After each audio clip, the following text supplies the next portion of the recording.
गया है कि नहीं किया गया? बिल्कुल उनको बर्खास्त कर भी देना चाहिए। इसलिए कर देना चाहिए कि जिस पोस्टमार्टम रिपोर्ट की आप जिक्र कर रहे थे, मैं अभी उस पोस्टमार्टम रिपोर्ट को पढ़ रहा था। हीनियस इंजरी उसको कहा जाएगा, सर में गंभीर चोट डाली। यूपी में जाने अनजाने में कोई भी घटना घटता है तो सीएम द्वारा तत्काल रासुका और घर जब्त का तमाम कार्रवाई का आदेश फरमान जारी किया जाता है, लेकिन पुलिस पर कहीं ना कहीं सरकार मेहरबान दिख रही है और उन पर सख्ती से कार्रवाई करने का कोई निर्देश आदेश नहीं दे रही है। देखिए, मैं आपके माध्यम से सरकार को ये बताना भी चाहूँ, जैसा कि मैं मनीष की पत्नी को सुन रहा था, मनीष की पत्नी का दर्द, उससे बड़ा और दर्द कुछ नहीं हो सकता है। एक मासूम बेटा जो ये पूछ रहा हो कि हमारे पापा कहाँ हैं, उनसे हमारी टेलीफोनिक वार्ता करा दो। मोबाइल पे कोई फ़ोन आता है तो कहता है कि नहीं पापा का फ़ोन है, मुझसे बात करा दो। इतना घोर पीड़ा में वो परिवार था और गोरखपुर की एक घटना थी, तो माननीय मुख्यमंत्री महोदय जी को तो तत्काल आके उस पीड़ा पे मरहम लगाने का काम करना चाहिए था। उसका दर्द गोरखपुर से मिला, गोरखपुर वो घूमने आया था। गोरखपुर, जैसा कि मैंने सुना है, तरक्की तो कोई नहीं हुआ है, लेकिन लोग कह रहे हैं गोरखपुर की तरक्की को देखने आया था। कुछ सड़कों को छोड़ दिया जाए तो गोरखपुर में विकास देखने और नौका विहार देखने, चिड़ियाघर देखने, प्रॉपर्टी डीलर के काम करने वाला व्यक्ति मनीष गुप्ता की पुलिस ने बर्बरता से हत्या कर दी है और अभी अभी पोस्टमार्टम रिपोर्ट में बताया जा रहा है कि 4 गंभीर चोटें आई है, जो जानकारी मिला है। और इस समय हम मौजूद हैं कुशीनगर के लोकप्रिय नेता राजेश प्रताप बंटी भैया के साथ, और आज इन्होंने मनीष गुप्ता को लेकर कसिया उप जिलाधिकारी को ज्ञापन दिया है। ज्ञापन में इन्होंने किस तरह की क्या मांग किया है, हम इनसे जानेंगे। ज्ञापन दिए हैं मनीष के साथ जो घटना घटा है, पुलिस द्वारा बर्बरता किया गया, उसमें आपने किस तरह की क्या मांग किया है? सबसे पहले तो मैं उस परिवार के प्रति अपनी संवेदना प्रकट करता हूँ और परमपिता परमेश्वर से ये प्रार्थना करता हूँ कि जो ये विपत्ति घड़ी उस परिवार पे पड़ी है, वो विपदा झेलने की उन्हें शक्ति दे तथा उस आत्मा को शांति प्रदान करे। हम लोगों ने आज उस परिवार को 2 करोड़ रुपया मुआवजे के लिए, दोषी पुलिस कर्मियों की गिरफ्तारी के लिए, उनको बर्खास्तगी के लिए तथा उनके घरों को कुर्क करने के लिए आज हम लोगों ने प्रदर्शन किया है और उप जिलाधिकारी को के माध्यम से राज्यपाल महोदया को हम लोगों ने ज्ञापन दिया है। उसमें और क्या मांग किया गया है? जो पुलिस ने बर्बरता किया उनको बर्खास्त करने की मांग किया गया है कि नहीं किया गया? बिल्कुल उनको बर्खास्त कर भी देना चाहिए। इसलिए कर देना चाहिए कि जिस पोस्टमार्टम रिपोर्ट की आप जिक्र कर रहे थे, मैं अभी उस पोस्टमार्टम रिपोर्ट को पढ़ रहा था। हीनियस इंजरी उसको कहा जाएगा, सर में गंभीर चोट, जो कि ऐसे अनजाने नहीं हो सकता है। सर पे लाठी चलाने वाला ये जानता है कि सर पे लाठी चलेगी तो इसका जान चला जाएगा, तो ये हीनियस इंजरी में आता है। और इतना जघन्य अपराध करने वाले पुलिसकर्मियों के साथ तो जितना भी कठोर कार्रवाई करनी चाहिए और उनको तत्काल बर्खास्त कर उनकी गिरफ्तारी। यूपी में जाने अनजाने में कोई भी घटना घटता है तो सीएम द्वारा तत्काल रासुका और घर जब्त का तमाम कार्रवाई का आदेश फरमान जारी किया जाता है, लेकिन पुलिस पर कहीं ना कहीं सरकार मेहरबान दिख रही है और उन पर सख्ती से कार्रवाई करने का कोई निर्देश आदेश नहीं दे रही है। देखिए, मैं आपके माध्यम से सरकार को ये बताना भी चाहूँगा, और सरकार इस बात को जानती है। सरकार को बने 5 साल पूरे होने जा रहे हैं। आज के डेट में उत्तर प्रदेश में अगर सबसे ज़्यादा कहीं भ्रष्टाचार है तो वो पुलिस विभाग पे है। सबसे ज़्यादा अगर कोई निरंकुश हुआ है, जिसको शासन सत्ता का कोई भय ही नहीं है, राजनीतिक पदों पे बैठे वाले मिनिस्टर और चीफ मिनिस्टर का कोई भय ही नहीं है, वो विभाग है पुलिस विभाग। और पुलिस विभाग के द्वारा उत्तर प्रदेश में जो तांडव किया जा रहा है, उसमें ये केवल श्री मनीष गुप्ता जी ही नहीं हैं, तमाम ऐसे लोग, तमाम ऐसे नौजवान इसके शिकार हुए हैं। और इस 5 सालों में कई सैकड़ों की तादाद में नौजवान पुलिस की बर्बरता का शिकार होकर ये दुनिया छोड़कर हम लोग के बीच चला गया। गोरखपुर के मुख्यमंत्री का गृह जनपद और गोरखपुर से मनीष की हत्या का घटना निकलकर इस समय पूरे देश में चला गया है, देश स्तर पर इसको देखा जा रहा है, तो इसमें नहीं लग रहा है कि अभी भी सरकार द्वारा इसमें लीपापोती करने का प्रयास किया जा रहा है?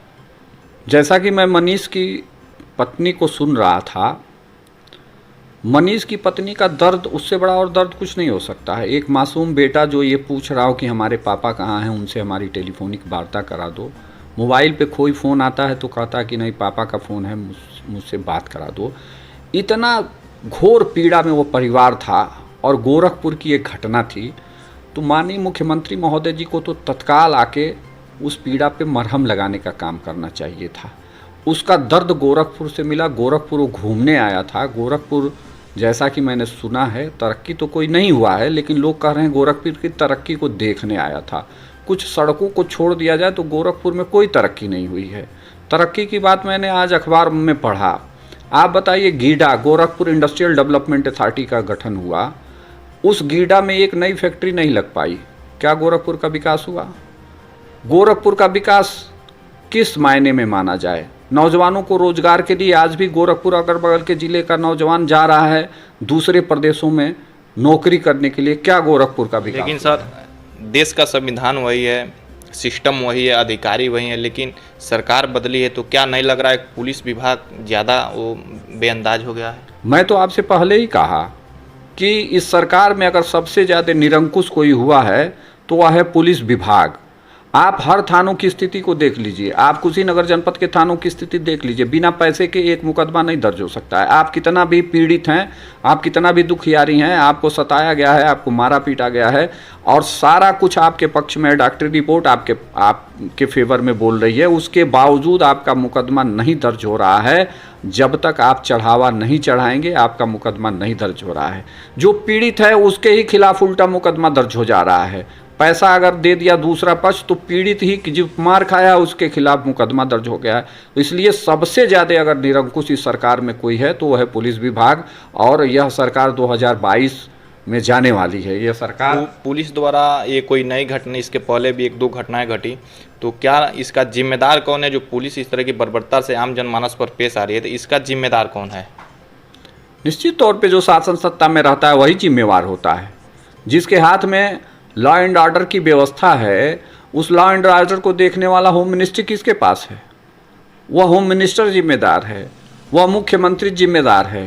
हमारे वहाँ कहा गया है, हमारे बड़े बुजुर्ग कहते थे कि नारी को शर्म, पनिया को नरम और शासन को गरम होना चाहिए। कहने का अभिप्राय हमारे बड़े बुजुर्गों का था कि औरत के अंदर शर्म नहीं होगी तो उस औरत की सुंदरता को नहीं माना जाता है, उसे औरत नहीं कहा जाता है।